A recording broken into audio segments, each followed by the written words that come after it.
नमस्कार दोस्तों, प्रतिवत क्लासेस में आपका स्वागत है। इस वीडियो में हमने 30 जून से लेकर 6 जुलाई तक के समस्त महत्वपूर्ण समसामयिक राष्ट्रीय और अंतर्राष्ट्रीय घटनाक्रम से संबंधित प्रश्नों को समाकलित किया है, जो आगामी आने वाली परीक्षाओं में आपके लिए अत्यंत फायदेमंद सिद्ध होगी। तो चलिए आरंभ करते हैं 30 जून से लेकर 6 जुलाई तक के करंट अफेयर। आज का पहला प्रश्न है, हाल ही में रोहित शर्मा और विराट कोहली के बाद किस भारतीय ने T20 क्रिकेट से संन्यास ले लिया? आपको ऑप्शन दिए हैं, A Jasprit Bumrah, B Hardik Pandya, C Ravindra Jadeja, D Surya Kumar Yadav. सही उत्तर हो जाएगा option number C Ravindra Jadeja.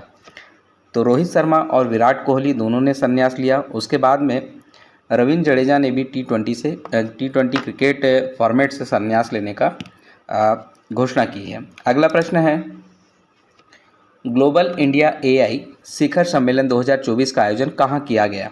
आपको ऑप्शन दिए हैं, ए बेंगलुरु, बी कोच्चि, सी नई दिल्ली, डी अहमदाबाद। दोस्तों सही उत्तर हो जाएगा ऑप्शन नंबर सी New Delhi. Global India AI शिखर सम्मेलन 2024 का आयोजन नई दिल्ली में किया गया है। 3 से लेकर 4 जुलाई के दौरान यह आयोजन किया गया। भारत सरकार ने इस समिट की मेज़बानी की है। इसमें इंडिया AI मिशन के 7 प्रमुख स्तंभों को शामिल किया गया था और उसके बारे में विचार मंथन और उसको आगे बढ़ाने के लिए काम किया गया था। अब इंडिया AI मिशन के 7 प्रमुख स्तंभों में क्या क्या शामिल है, तो वो होंगे कंप्यूटर क्षमता, आधारभूत model, data set, application development, भविष्य के कौशल, स्टार्टअप फाइनेंसिंग और सुरक्षा AI। इन क्षेत्रों में AI विकास को आगे बढ़ाने पर ध्यान केंद्रित किया गया था। अगला प्रश्न है, 30वें सेना प्रमुख के रूप में किसे नियुक्त किया गया है? आपको ऑप्शन दिए हैं, ए मनोज पांडे, बी मनोज मुकुंद नरवणे, सी विपिन रावत और डी है उपेंद्र द्विवेदी। सही उत्तर ऑप्शन नंबर डी हो जाएगा उपेंद्र द्विवेदी। तो 30वें सेना प्रमुख के रूप में उपेंद्र द्विवेदी जी को नियुक्त किया गया है। अगला प्रश्न है, किसके जीवन पर आधारित 3 पुस्तकों का विमोचन PM श्री नरेंद्र मोदी ने किया है? Option A VD Savarkar, B M Venkaiah Naidu, C Murli Manohar Joshi और डी अटल बिहारी वाजपेयी। सही उत्तर ऑप्शन नंबर बी हो जाएगा M वेंकैया नायडू। M वेंकैया नायडू हमारे पूर्व उपराष्ट्रपति रह चुके हैं। इनके 75वें जन्मदिन की पूर्व संध्या पर प्रधानमंत्री श्री नरेंद्र मोदी जी के द्वारा इनके जीवन पर आधारित 3 पुस्तकों का विमोचन किया गया। तो तीनों पुस्तकों को भी देख लेते हैं। पहली पुस्तक है वेंकैया नायडू सेवा में जीवन, ये उनकी जीवनी है जिसके लेखक है श्री S नागेश कुमार। दूसरा है सेलिब्रेटिंग भारत, भारत के 13वें राष्ट्रपति के रूप में M वेंकैया नायडू का मिशन और संदेश। इस किताब के लेखक है डॉक्टर IV सुब्बा राव, ये उपराष्ट्रपति के पूर्व सचिव रहे हैं। इसके अलावा तीसरी किताब है महानेता M वेंकैया नायडू का जीवन और यात्रा। इस शीर्षक से तेलुगु में सचित्र जीवनी लिखी गई है और इसके लेखक है श्री संजय किशोर। तो इन तीनों किताबों के नाम, उनसे संबंधित लेखक का नाम भी आप याद रखेंगे। अगला प्रश्न है, हाल ही में चर्चा में रहा मिनामी टोरिसीमा द्वीप किस देश से संबंधित है? अब यहाँ मिनामी टोरिसीमा द्वीप के विषय में बात की जा रही है। देश का नाम बताएंगे, ए मलेशिया, बी न्यूजीलैंड, सी दक्षिण कोरिया और डी जापान। सही उत्तर ऑप्शन नंबर डी होगा जापान।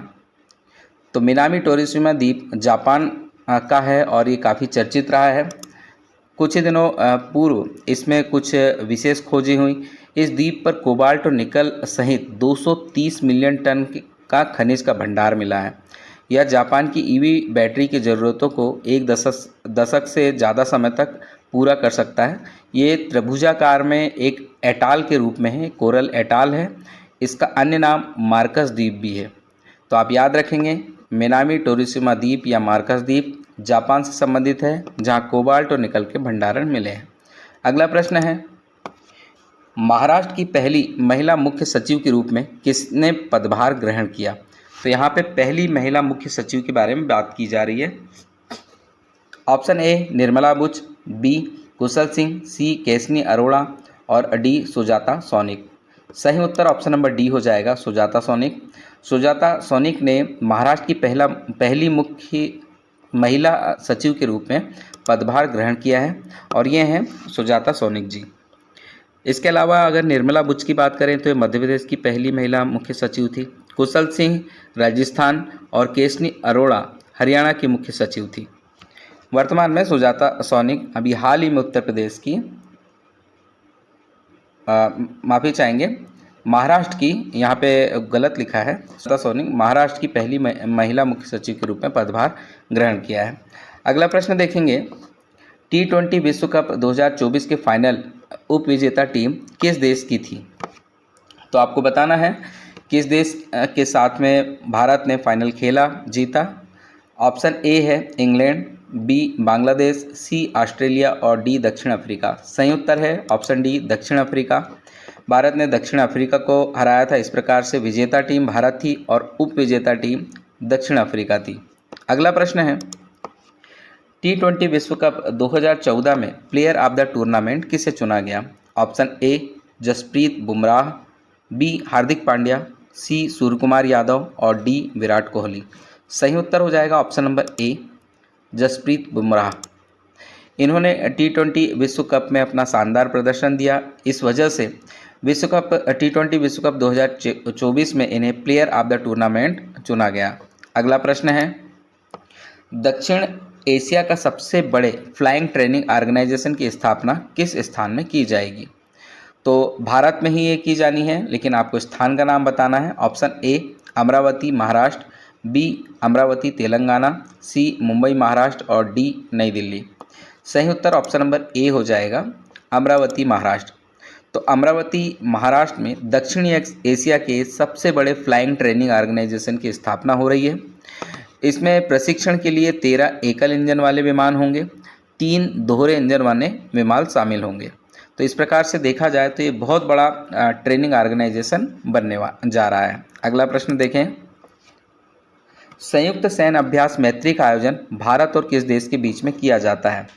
तो आपको बताना है मैत्री जो सैन्य अभ्यास है वो किस किस देश के बीच में होगा।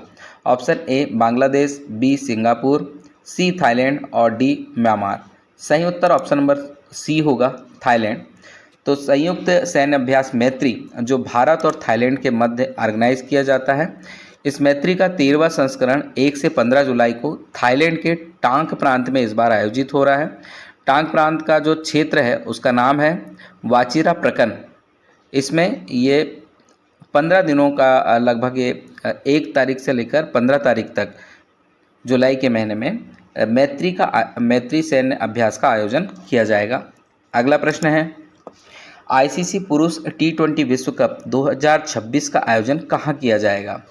Option A Bharat Bangladesh, B Bharat Sri Lanka, C Pakistan Sri Lanka और डी अफगानिस्तान बांग्लादेश। सही उत्तर होगा option number A Bharat Bangladesh. ICC T20 जो पुरुष के लिए है विश्व कप 2026 में आयोजित होगा और वो भारत बांग्लादेश दोनों के मध्य दोनों क्षेत्रों में खेला जाएगा। अगला प्रश्न है, विश्व खेल पत्रकार दिवस प्रतिवर्ष कब मनाया जाता है? आपको दिनांक बताना है। ऑप्शन ए 1 जुलाई, बी 2 जुलाई, सी 3 जुलाई और डी 4 जुलाई। सही उत्तर होगा ऑप्शन नंबर बी 2 जुलाई। 2 जुलाई को विश्व खेल पत्रकार दिवस प्रतिवर्ष मनाया जाता है।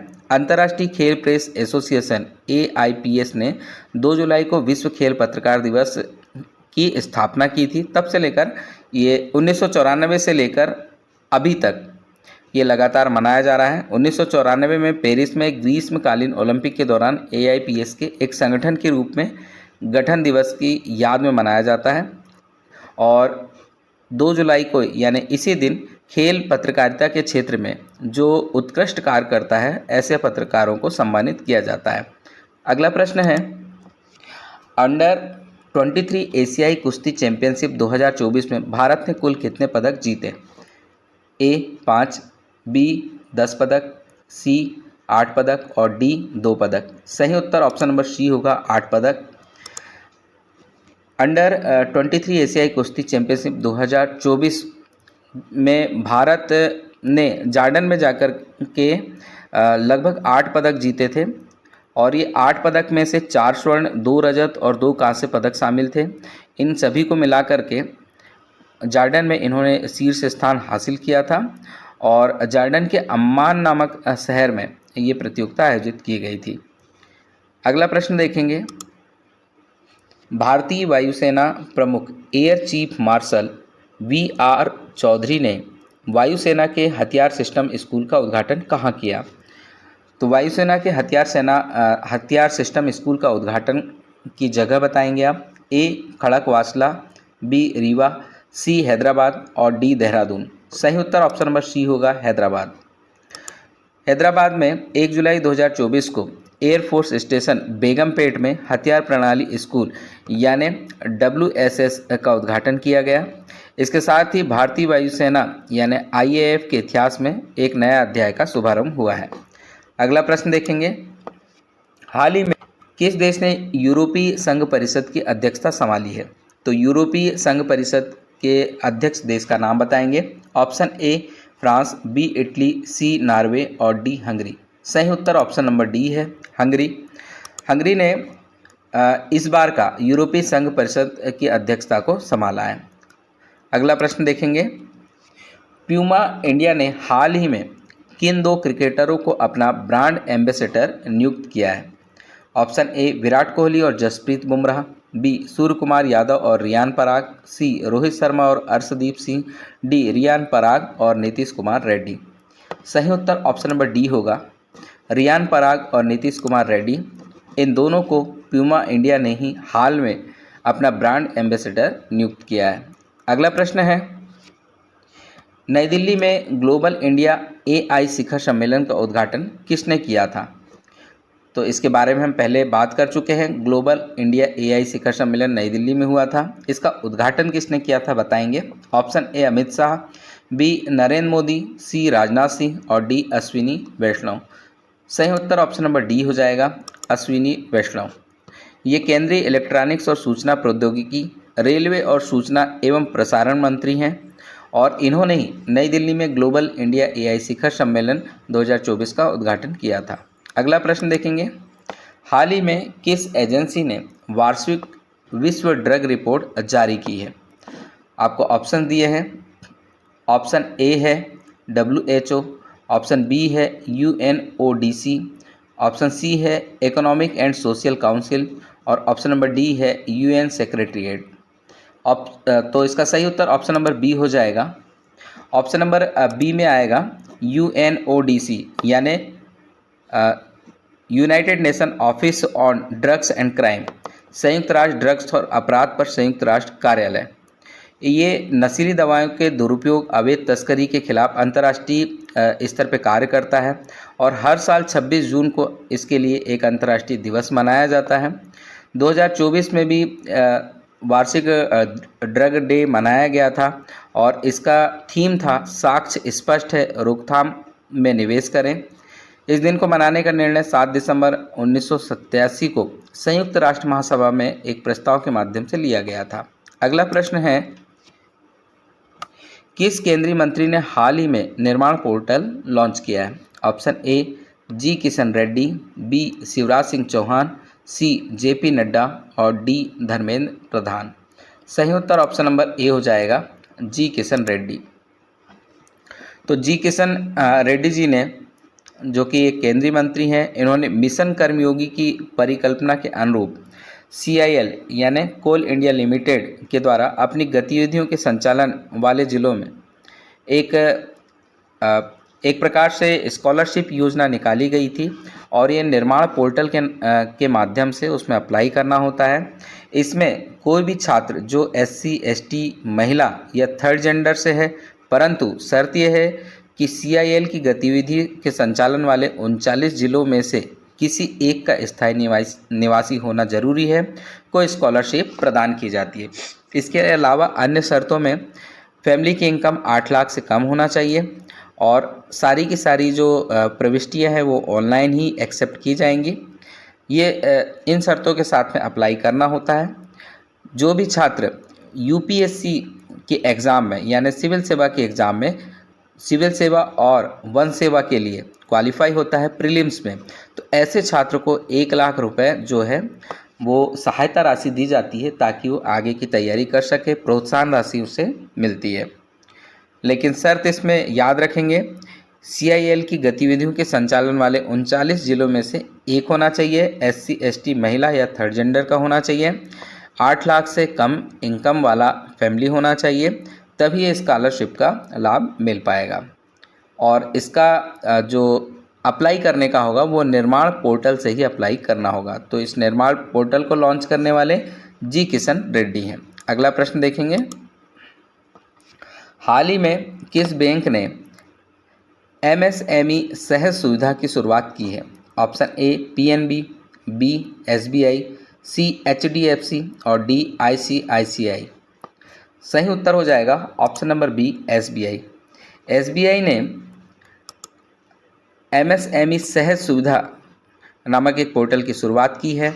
यहाँ पर डिजिटल लोन प्रोवाइड किया जाता है। ये एक पोर्टल है और आसानी से यहाँ इस पोर्टल के माध्यम से लोन के लिए अप्लाई करना काफ़ी आसान हो जाता है। अगला प्रश्न देखेंगे, भारत सरकार ने किस बैंक के साथ महामारियों के खिलाफ तैयारियों के लिए एक ऋण पत्र पर हस्ताक्षर किए हैं? आपको ऑप्शन दिए हैं, A SBI, B PNB, C ADB और D कोटक महिंद्रा बैंक। सही उत्तर ऑप्शन नंबर C हो जाएगा ADB।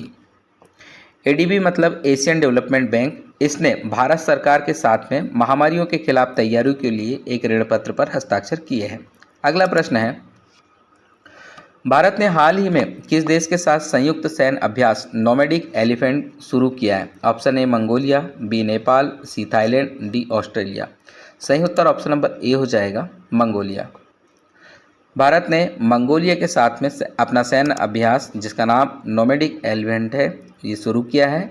इस नोमैडिक एलिफेंट सैन्य अभ्यास का जो उद्देश्य है वो उभरते आतंकवादी परिदृश्यों को देखते हुए आतंकवाद विरोधी अभियान को अंजाम देने के लिए दोनों सेनाएं संयुक्त रूप से अभ्यास करेंगी। अगला प्रश्न है, डिक सूफ हाल ही में किस देश के नए प्रधानमंत्री बने हैं? Option A Norway, B Finland, C Switzerland और D नीदरलैंड। सही उत्तर होगा ऑप्शन नंबर D नीदरलैंड। ये डिक सूफ है, इन्हें डिक स्कोफ भी बुलाते हैं और ये नीदरलैंड के इस वक्त के हाल ही में बने हुए प्रधानमंत्री हैं। अगला प्रश्न देखेंगे, T20 विश्व कप 2024 के फाइनल में smart catch of the match का अवार्ड किसने जीता है? तो जो लास्ट फाइनल मैच हुआ था इसमें smart catch of the match का अवार्ड जीतने वाले का नाम बताना है। Option A Ravindra Jadeja, B Virat Kohli, C Jasprit Bumrah और D है सूर्य कुमार यादव। सही उत्तर ऑप्शन नंबर D होगा सूर्य कुमार यादव। इन्होंने काफ़ी बेहतर प्रदर्शन करते हुए एक शानदार कैच लिया था, इस वजह से smart catch of the match का अवार्ड इन्हें दिया गया है। अगला प्रश्न है, अंतर्राष्ट्रीय उष्णकटिबंधीय दिवस कब मनाया जाता है? Option A 29 June, B 30 June, C 1 जुलाई और D 2 जुलाई। इसका सही उत्तर ऑप्शन नंबर A होगा 29 जून। 29 जून के दिन अंतर्राष्ट्रीय उष्णकटिबंधीय दिवस मनाया जाता है। उष्णकटिबंधीय जो क्षेत्र होता है वो कर्क रेखा और मकर रेखा के बीच एक ऐसा क्षेत्र होता है जहाँ पे अत्यधिक समृद्ध जैव विविध परिस्थिति तंत्र पाए जाते हैं। संयुक्त राष्ट्र महासभा ने एक संकल्प के माध्यम से 14 जून 2016 को अंतर्राष्ट्रीय उष्णकटिबंधीय दिवस की स्थापना की थी, परंतु इसे 14 जून को नहीं मनाया जाता, इसे 29 जून की तारीख को मनाया जाता है और उसका कारण है म्यांमार में नोबेल पुरस्कार विजेता आंग सान सू की के द्वारा 2014 में एक पहल शुरू की गई थी और उस पहल की पहली state of the tropics report की वर्षगांठ आई थी जो पर्यावरण के लिए काफ़ी हितैषी थी। इसकी वर्षगांठ मनाने के लिए ही 29 जून को अंतर्राष्ट्रीय उष्णकटिबंधीय दिवस चुना गया है और तब से लेकर 29 जून के दिन ही अंतर्राष्ट्रीय उष्णकटिबंधीय दिवस मनाया जाने लगा है। अगला प्रश्न है, किसे यूरोपीय परिषद का अध्यक्ष चुना गया? Option A Charles Michel, B Rishi Sunak, C Antonio Costa और D जॉर्जिया मेलोनी। सही उत्तर ऑप्शन नंबर C हो जाएगा एंटोनिया कोस्टा। इन्हें यूरोपीय परिषद का अध्यक्ष चुना गया है। एंटोनिया कोस्टा वर्तमान में अब वर्तमान में अध्यक्ष नहीं है। ये अपना पदभार 1 अक्टूबर 2024 को संभालेंगे। ये इससे पहले पुर्तगाल के पूर्व प्रधानमंत्री रह चुके हैं। और वर्तमान यूरोपीय परिषद के अध्यक्ष की बात करें तो बेल्जियम से चार्ल्स मिशेल, इन्होंने यूरोपीय परिषद की वर्तमान में अध्यक्षता संभाली हुई है। अगला प्रश्न देखेंगे, कहाँ एससीओ वार्षिक शिखर सम्मेलन आयोजित किया गया? Option A Astana, B Peshawar, C Kathmandu, D Nai Delhi. सही उत्तर ऑप्शन नंबर ए होगा, अस्ताना। अस्ताना में एससीओ वार्षिक शिखर सम्मेलन यानी संघाई कोऑपरेशन ऑर्गेनाइजेशन का सम्मेलन होता है, वो सम्मेलन संभाला गया। और इसकी जो 24वीं बैठक हुई थी वो 4 जुलाई 2024 को हुई है और ये कजाकिस्तान की अध्यक्षता में अस्ताना में आयोजित की गई थी। तो याद रखेंगे, संघाई सहयोग संगठन एक विशेष संगठन है, ठीक है, जिसकी बैठक 4 जुलाई 2024 को हुई थी। अगर हम बात करें तो एससीओ में शामिल होने वाले सदस्य के विषय में, तो 2024 में एक नया सदस्य बेलारूस इसमें शामिल किया गया है। अगला प्रश्न देखेंगे, किस देश ने संयुक्त राष्ट्र में हिंदी को बढ़ावा देने के लिए $11,60,000 का योगदान दिया है? आपको ऑप्शन दिए हैं, option A Nepal, option B Fiji, option C Bharat और ऑप्शन डी मलेशिया। दोस्तों सही उत्तर हो जाएगा ऑप्शन नंबर, इसमें बी गलत लिखा है, सही उत्तर होगा ऑप्शन नंबर सी भारत। तो भारत हिंदी को बढ़ावा देने के लिए $10,60,000 का योगदान संयुक्त राष्ट्र को दिया है। अगर हिंदी दिवस की बात करें तो विश्व हिंदी दिवस भी मनाया जाता है, इसे 10 जनवरी के दिन मनाया जाता है, ये भी आप ध्यान रखेंगे। अगला में बेहतर न्याय के लिए पहली बार कौन सी योजना का आरंभ किया गया? ऑप्शन ए न्याय दर्शन योजना, बी गवाह संरक्षण योजना, सी समान नागरिक संहिता और डी असम सिविल जजमेंट। सही उत्तर ऑप्शन नंबर बी होगा। ऑप्शन नंबर बी में गवाह संरक्षण योजना है। गवाह संरक्षण योजना के तहत गवाह को प्रोटेक्शन दिया जाता है और बेहतर न्याय प्रणाली के लिए इन्हें प्रोटेक्शन देना अत्यंत अनिवार्य है, इसलिए असम में सर्वप्रथम बेहतर न्याय के लिए गवाह संरक्षण योजना आरंभ की गई है। अगला प्रश्न है, मध्य रेलवे ने कहाँ फ्लोटिंग सोलर प्लांट स्थापित किया है? तो फ्लोटिंग सोलर प्लांट यानी तैरता हुआ सोलर प्लांट कहाँ स्थापित है? Option A Goa, B Karnataka, C Madhya Pradesh और डी महाराष्ट्र। सही उत्तर हो जाएगा option number D Maharashtra. Maharashtra में मध्य रेलवे ने फ्लोटिंग सोलर प्लांट को स्थापित किया है। ये पानी के बीच में इस तरह से है, तैरता हुआ है और ये पश्चिमी घाट में स्थित इगतपुरी झील पर 10 मेगावाट क्षमता का फ्लोटिंग सोलर प्लांट को स्थापित किया गया है, जो भारतीय रेलवे की एक अग्रणी पहल है। अगला प्रश्न देखेंगे, उत्तर प्रदेश में कहाँ बायोप्लास्टिक पार्क स्थापित किया जाएगा? Option A Lucknow, B Lakhimpur Kheri, C Ghaziabad, D Ayodhya. सही उत्तर ऑप्शन नंबर बी हो जाएगा, लखीमपुर खीरी। उत्तर प्रदेश के लखीमपुर खीरी में बायोप्लास्टिक पार्क स्थापित किया जाएगा। अगला प्रश्न है, आर्टिफिशियल इंटेलिजेंस तैयारी सूचकांक 2024 भारत इस सूचकांक में किस स्थान पे? ऑप्शन ए 50वें, बी 65वें, सी 72वें और डी 75वें। सही उत्तर होगा इसका 72वें स्थान पे है, यानी ऑप्शन नंबर सी इसका बिल्कुल करेक्ट उत्तर है, आंसर है। आर्टिफिशियल इंटेलिजेंस तैयारी सूचकांक के अन्य देशों की बात करें तो सिंगापुर प्रथम, फिर डेनमार्क और तीसरे नंबर पर संयुक्त राज्य अमेरिका है। भारत की बात करें तो भारत को केवल 0.49 स्कोर मिला था और इस स्कोर के साथ भारत 72वें स्थान पर काबिज है। अगला प्रश्न देखेंगे, कौन टेक महिंद्रा ग्लोबल शतरंज लीग के दूसरे संस्करण की मेजबानी करेगा? Option A Nai Delhi, B London, C Belarus और डी पेरिस। सही उत्तर हो जाएगा option number B London. Tech Mahindra Global शतरंज लीग के दूसरे संस्करण की जो मेजबानी होगी वो लंदन के द्वारा की जाएगी। अगला प्रश्न है, किस बैंक ने भारत के ग्रीन हाइड्रोजन अभियान के लिए $1.5 बिलियन के ऋण को मंजूरी दी है? ऑप्शन ए IMF, बी विश्व बैंक, सी ADB और डी SCO। तो दोस्तों इसका सही उत्तर होगा ऑप्शन नंबर बी विश्व बैंक। विश्व बैंक ने हाल ही में भारत में ग्रीन हाइड्रोजन अभियान के लिए $1.5 बिलियन के ऋण को मंजूरी दे दी है। अगला प्रश्न है, बैंक ऑफ बड़ौदा ने किसे अपना ब्रांड एंडोर्सर बनाया है? Option A Amitabh Bachchan, B Sumit Nagal, C Ibrahim Ali Khan Pataudi और डी है सुनील छेत्री। सही उत्तर ऑप्शन नंबर बी हो जाएगा, सुमित नागल। सुमित नागल को बैंक ऑफ बड़ौदा ने अपना ब्रांड एंडोर्सर बनाया है। अगला प्रश्न है, ये सुमित नागल है। सुमित नागल एक टेनिस खिलाड़ी हैं, ये भी आप याद रखेंगे। अगला प्रश्न देखेंगे। अगला प्रश्न है, इकोनॉमिस्ट इंटेलिजेंस यूनिट यानी EIU की वैश्विक जीवन क्षमता सूचकांक 2024 में कौन सा देश शीर्ष पर रहा है? Option A Denmark, B Vienna, C Copenhagen और डी ज्यूरिख। सही उत्तर होगा option number B Vienna. Vienna Austria में आता है और ये इकोनॉमिक इंटेलिजेंस यूनिट की वैश्विक जीवन क्षमता सूचकांक में शीर्ष स्थान पर काबिज है। अगला प्रश्न है, भारत और किस देश ने सीमा पर ऑनलाइन भुगतान के लिए समझौता किया है? तो सीमा पर ही ऑनलाइन भुगतान हो जाएगा। किस देश से समझौता भारत के द्वारा हुआ है? ए बांग्लादेश, बी म्यांमार, सी नेपाल और डी भूटान। सही उत्तर ऑप्शन नंबर सी हो जाएगा, नेपाल। नेपाल के साथ हमारे काफ़ी मधुर रिश्ते हैं। इसके साथ ही भारत और नेपाल ने सीमा पर ऑनलाइन भुगतान के लिए समझौता कर लिया है। अगला प्रश्न, किसे नाटो के अगले महासचिव के रूप में नियुक्त किया गया है? Option A Jens Stoltenberg, B Mark Rutte, C Antonio Guterres और डी है नगोजी अकोंजो इवेला। सही उत्तर हो जाएगा option number B Mark Rutte. Mark Rutte को नाटो के अगले महासचिव के रूप में नियुक्त किया है।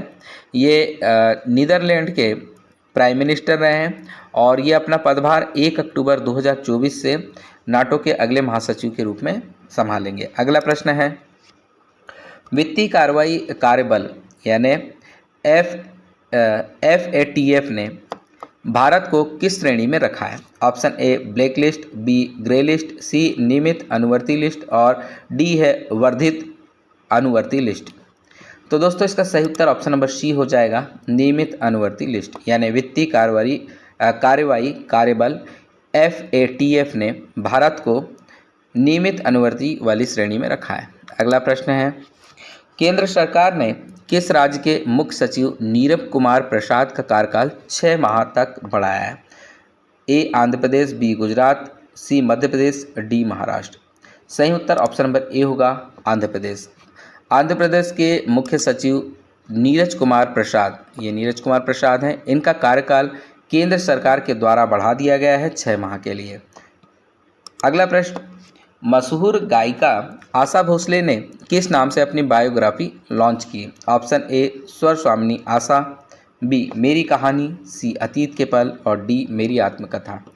इसका सही उत्तर ऑप्शन नंबर ए स्वर स्वामिनी आशा होगा। इस नाम से आशा भोसले जी ने अपनी बायोग्राफी को लॉन्च की है। तो आप देख सकते हैं आशा भोसले जी और श्री मोहन भागवत जी। अगला प्रश्न है, BCCI ने टीम इंडिया के T20 वर्ल्ड कप जीतने पर कितने करोड़ रुपए के पुरस्कार राशि की घोषणा की है? ए 125 करोड़, बी 20.42 करोड़, सी 10.67 करोड़ और डी 93.80 करोड़। सही उत्तर हो जाएगा ऑप्शन नंबर ए। ऑप्शन नंबर ए में आएगा 125 करोड़ रुपए की राशि BCCI ने T20 वर्ल्ड कप जीतने पर देने की घोषणा की थी। और अगर बात करें फाइनल में कितना मिला था, तो फाइनल में कुल राशि का डिस्ट्रीब्यूशन जो हुआ था वो 93.80 करोड़ ही हुआ था, लेकिन BCCI ने उससे कहीं ज़्यादा 125 करोड़ रुपए की राशि टीम इंडिया को T20 वर्ल्ड कप जीतने पर दी है। अगला प्रश्न, खबरों में पल्लीकरनई मार्शालैंड किस राज्य में स्थित है? जो खबरों में एक आइलैंड, एक क्षेत्र है पल्लीकरनई मार्शालैंड, ये किस राज्य में है बताएंगे? ए तमिलनाडु, बी केरल, सी ओडिशा, डी गोवा। सही उत्तर ऑप्शन नंबर ए होगा, तमिलनाडु। तमिलनाडु में पल्लीकरनई मार्शलैंड नाम की एक जगह है। यहाँ पे काफ़ी ज़्यादा जैव विविधता है, लेकिन ये फिलहाल संकटग्रस्त परिस्थिति में पहुँच चुकी है। यहाँ काफ़ी ज़्यादा अतिक्रमण से इसे नुकसान पहुँचाया जा रहा है, इसलिए चर्चा में बनी रहती है। अगला प्रश्न देखेंगे। अगला प्रश्न है, बेहदीन खलम महोत्सव कहाँ मनाया जाता है? तो बेहदीन खलम महोत्सव कहाँ मनाया जाता है? जगह का नाम बताएंगे। ए मणिपुर, बी मेघालय, सी असम, डी त्रिपुरा। सही उत्तर ऑप्शन नंबर बी हो जाएगा, मेघालय। जैसा नाम सही है, बहदीन खलम महोत्सव कहाँ मनाया जाता है? तो ये बहदीन खलम महोत्सव के दृश्य हैं और ये मनाया जाता है मेघालय में। अगला प्रश्न है, हाल ही में कौन सीबीडीटी के नए अध्यक्ष बने हैं? Option A Nitin Gupta, B Ravi Agarwal, C Shiv Subramaniam Raman और डी माधवपुरी बुच। सही उत्तर होगा option number A, Nitin Gupta. तो नितिन गुप्ता हाल ही में सीबीडीटी के नए अध्यक्ष चुने गए हैं। अगला प्रश्न है, किस राज्य में ग्वाला दिवस मनाया गया है? Option A Sikkim, B Manipur, C Bihar और डी उत्तर प्रदेश। सही उत्तर ऑप्शन नंबर ए होगा, सिक्किम। सिक्किम में ग्वाला दिवस मनाया गया है। अगला प्रश्न है, कौन अपने संपूर्ण जीव जंतुओं की सूची तैयार करने वाला पहला देश बना है? Option A Bharat, B Sri Lanka, C Nepal और डी भूटान। सही उत्तर ऑप्शन नंबर ए हो जाएगा, भारत। भारत अपने समस्त जीव जंतुओं की सूची तैयार करने वाला विश्व का प्रथम देश बन चुका है। अगला प्रश्न है, भारतीय कृषि अनुसंधान संस्थान IARI ने किसे अपना निदेशक नियुक्त किया है? Option A Anil Kumar Lahoti, B Manoj Soni, C Siddharth Mohanty और डी TR शर्मा। तो दोस्तों इसका सही उत्तर हो जाएगा option number D, TR Sharma. भारतीय कृषि अनुसंधान संस्थान IARI ने TR शर्मा, ये हैं डॉक्टर TR शर्मा, इन्हें अपना निदेशक नियुक्त किया है। अगला प्रश्न, किस राज्य में हूल दिवस मनाया गया है? ऑप्शन दिए हैं, ए बिहार, बी छत्तीसगढ़, सी मध्य प्रदेश और डी झारखंड। सही उत्तर ऑप्शन नंबर डी हो जाएगा, झारखंड। हूल दिवस यानी कि संथाल विद्रोह के नाम से भी इसे जाना जाता है। इसे हर साल 30 जून को मनाया जाता है।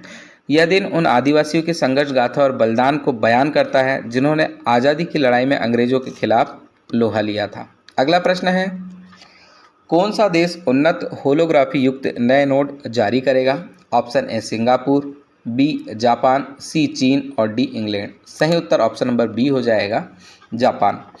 तो जापान अपने सारे नोट्स को बदल रहा है और उन्नत होलोग्राफी युक्त नए नोट जारी कर रहा है। अगला प्रश्न है, और ये नोट्स है। अगला प्रश्न है, कौन भारत का सबसे मूल्यवान ब्रांड बना है? तो भारत की कौन सी कंपनी है, कौन सा ब्रांड है जो अत्यधिक मूल्यवान ब्रांड बन चुका है? Option A Tata group, B Wipro, C Reliance और डी अमूल इंडिया। सही उत्तर ऑप्शन नंबर ए हो जाएगा, टाटा ग्रुप। तो टाटा ग्रुप भारत का सबसे मूल्यवान ब्रांड बना है। अगला प्रश्न है, दुनिया का सबसे बड़ा नौसैनिक अभ्यास रेमपेक कहाँ शुरू हुआ है? Option A Australia, B Brazil, C चीन और डी अमेरिका। दोस्तों सही उत्तर इसका हो जाएगा ऑप्शन नंबर डी, अमेरिका। तो अमेरिका में दुनिया का सबसे बड़ा नौसैनिक अभ्यास, जिसे रेमपेक के नाम से भी जाना जाता है, का आरंभ हुआ है। तो भारतीय नौसेना ने भी रेमपेक में अपना पार्टिसिपेशन किया है। यह अमेरिका के हवाई द्वीप में सैन्य अभ्यास हो रहा है और युद्ध अभ्यास रिम ऑफ द पैसिफिक नाम से किया जाता है। अमेरिका नौसेना के अनुसार इस अभ्यास के दौरान 29 देश शामिल होने वाले हैं। इसमें 40 सतही जहाज, 3 पनडुब्बियाँ, 150 से ज़्यादा विमान और 25,000 से ज़्यादा कर्मी हवाई द्वीप और उसके आसपास प्रशिक्षण लेंगे और काम करेंगे। यानी एक काफ़ी बड़ा अभ्यास हो रहा है। याद रखेंगे, ये रिम ऑफ द पैसिफिक नाम से होता है, अमेरिका में हो रहा है और हवाई द्वीप में इसका अभ्यास किया जा रहा है। अगला प्रश्न है, कौन SBI के नए अध्यक्ष बनेंगे? Option A CS Shetty, B Manoj Soni, C Siddharth Mohanty और डी है TR शर्मा। सही उत्तर हो जाएगा option number A, CS Shetty. Dinesh Kumar Khara वर्तमान में SBI के चेयरमैन हैं और अपनी 63 साल पूरे हो जाने के बाद में 28 अगस्त को ये सेवानिवृत्त हो जाएंगे। उसके बाद में CS शेट्टी SBI के नए चेयरमैन बन जाएंगे। अगला प्रश्न है, किस देश के उपग्रह के टूटने से ISS और अंतरिक्ष यात्रा को खतरा बढ़ा है? ऑप्शन ए चीन, बी रूस, सी जापान और डी इंडिया। सही उत्तर ऑप्शन नंबर बी रूस हो जाएगा। तो अंतरिक्ष में रूसी सैटेलाइट जो है उसका विस्फोट हो जाता है और ये विस्फोट आईएसएस यानी इंटरनेशनल स्पेस स्टेशन के बिल्कुल नज़दीक होता है, जिसके बाद उसका कचरा पूरे अंतरिक्ष में फैलने लगा है। इसके कारण जो अंतर्राष्ट्रीय अंतरिक्ष स्टेशन है उसे भी नुकसान पहुंच सकता है और अंतर्राष्ट्रीय स्पेस स्टेशन के नुकसान के अलावा यदि कोई अंतरिक्ष यान अंतरिक्ष में जाता है तो अंतरिक्ष एक्सीडेंट होने की संभावना बढ़ जाएगी। अगला प्रश्न देखेंगे, अंतर्राष्ट्रीय खिलौना मेला 2024 कहाँ आयोजित होगा? Option A Patna, B Trivandrum, C New Delhi, D Gwalior. सही उत्तर हो जाएगा ऑप्शन नंबर सी नई दिल्ली। तो अंतर्राष्ट्रीय खिलौना मेला 2024 दिल्ली के प्रगति मैदान में 6 से लेकर 9 जुलाई तक आयोजित किया जाएगा। ये 15वां टॉय ब्रिज इंटरनेशनल एक्सपो 2024 के नाम से आयोजित होगा। इसमें 35 देश से करीबन 150 से ज़्यादा प्रतिभागी भाग ले रहे हैं। अगला प्रश्न है, सेरा और ब्लू ओरिजिन ने अंतरिक्ष मानव मिशन के लिए किसे साझेदारी राष्ट्र घोषित किया है? तो सेरा और ब्लू ओरिजिन अंतरिक्ष मानव मिशन के लिए कार्य करते हैं। इन्होंने किसे साझेदारी राष्ट्र के रूप में घोषित किया है? ए रूस, बी भारत, सी ब्रिटेन और डी जापान। सही उत्तर इसमें हो जाएगा ऑप्शन नंबर बी भारत। तो ये है जॉइंट ऑपरेशन वाला फ़ोटो। इसमें जो अंतरिक्ष में मानव जो है उसको भेजने के लिए जॉइंट ऑपरेशन किया जाता है और साझेदारी की जाती है। तो सेरा से यहाँ तात्पर्य है space exploration and research agency, ये यूएस बेस्ड कंपनी है, इसका नाम सेरा है और ब्लू ओरिजिन के साथ मिल करके ये कार्य करते हैं। मानव मिशन के लिए साझेदारी राष्ट्र के रूप में इन्होंने भारत को साझेदार राष्ट्र घोषित किया है। अगला प्रश्न देखेंगे, हाल ही में सींग वाले मेंढक की नई प्रजाति कहाँ खोजी गई है? ए अरुणाचल प्रदेश, बी मेघालय, सी पश्चिम बंगाल, डी तमिलनाडु। सही उत्तर ऑप्शन नंबर ए हो जाएगा अरुणाचल प्रदेश। तो अरुणाचल प्रदेश में सींग वाले मेंढक की नई प्रजाति खोजी गई है। अगला प्रश्न है, भारतीय पावर ग्रिड कॉरपोरेशन लिमिटेड यानी पीजीसीआईएल के नए सीएमडी कौन बने? Option A Anil Kumar Lahoti, B Manoj Soni, C Siddharth Mohanty और डी रविंद्र कुमार त्यागी। सही उत्तर ऑप्शन नंबर डी हो जाएगा रविंद्र कुमार त्यागी। ये हैं रविंद्र कुमार त्यागी और इन्हें भारतीय power grid corporation limited PGCIL के नए सीएमडी बनाए गए हैं। अगला प्रश्न है, किसने 10वीं बार लियोन मास्टर्स खिताब जीता है? Option A Leon Mendonca, B Viswanathan Anand, C Arjun Erigaisi और डी है वेस्लिन टोपालोव। सही उत्तर हो जाएगा option number B Viswanathan Anand. इन्होंने 10वीं बार लियोन मास्टर्स खिताब जीत लिया है। अगला प्रश्न देखेंगे, किस भारतीय अभिनेता को लोकार्नो फेस्टिवल में कैरियर अचीवमेंट अवार्ड से सम्मानित किया जाएगा? Option A Shahrukh Khan, B Amitabh Bachchan, C Anupam Kher और डी सलमान खान। सही उत्तर ऑप्शन नंबर बी हो जाएगा शाहरुख खान। ये शाहरुख खान है। इन्हें 2024 में लोकार्नो फिल्म फेस्टिवल में प्रतिष्ठित लाइफ टाइम अचीवमेंट अवार्ड जिसे पार्डो अल्ला केरियारा भी कहते हैं, ये अवार्ड दिया जा रहा है और इस अवार्ड को प्राप्त करने वाले ये पहले भारतीय अभिनेता बनेंगे। अगला प्रश्न देखेंगे, किसे नए उपराष्ट्रीय सुरक्षा सलाहकार नियुक्त किया गया है? तो भारत के नए उपराष्ट्रीय सुरक्षा सलाहकार के विषय में बात की जा रही है। नाम है ए राजेंद्र खन्ना, बी टी रविचंद्रन, सी अजीत डोभाल और डी मनोज पांडे। तो दोस्तों इसका सही उत्तर हो जाएगा option number B T Ravichandran. ये टी रविचंद्रन है, इन्हें उपराष्ट्रीय सुरक्षा सलाहकार नियुक्त किया गया है। इसके अलावा हम बात करें तो राष्ट्रीय सुरक्षा सलाहकार NSA अजीत डोभाल हैं और टी रविचंद्रन के विषय में हमने बात की है। इन्हें अभी नया उपराष्ट्रीय सुरक्षा सलाहकार NSA घोषित किया गया है। इसके साथ ही पूर्व प्रमुख राजेंद्र खन्ना को अतिरिक्त राष्ट्रीय सुरक्षा सलाहकार NSA बनाया गया है। अगला प्रश्न है, भारत ने किस स्थान पर संयुक्त राष्ट्र के नेतृत्व में अफगानिस्तान पर आयोजित तीसरे सम्मेलन में भाग लिया? तो अफगानिस्तान विषय पर एक सम्मेलन हुआ था, उस जगह का नाम बताना है जहां पे संयुक्त राष्ट्र के नेतृत्व में भारत ने भाग लिया है। ए दोहा, बी काबुल, सी तेहरान और डी पेशावर। सही उत्तर ऑप्शन नंबर ए हो जाएगा, दोहा। तो दोहा में भारत ने संयुक्त राष्ट्र के नेतृत्व में अफगानिस्तान पर आयोजित तीसरे सम्मेलन में भाग लिया है। अगला प्रश्न है, किस राज्य में एनटीआर भरोसा पेंशन स्कीम लागू की गई? ए ओडिशा, बी तमिलनाडु, सी तेलंगाना और डी आंध्र प्रदेश। सही उत्तर ऑप्शन नंबर डी हो जाएगा, आंध्र प्रदेश। अगला प्रश्न है, किसने नारीवादी अध्ययन के लिए पहला के सरस्वती अम्मा पुरस्कार जीता है? Option A Ritu Menon, B P Geet, C Urvashi Butalia और डी आर शिवप्रिया। सही उत्तर ऑप्शन नंबर इसमें बी हो जाएगा, पी गीत।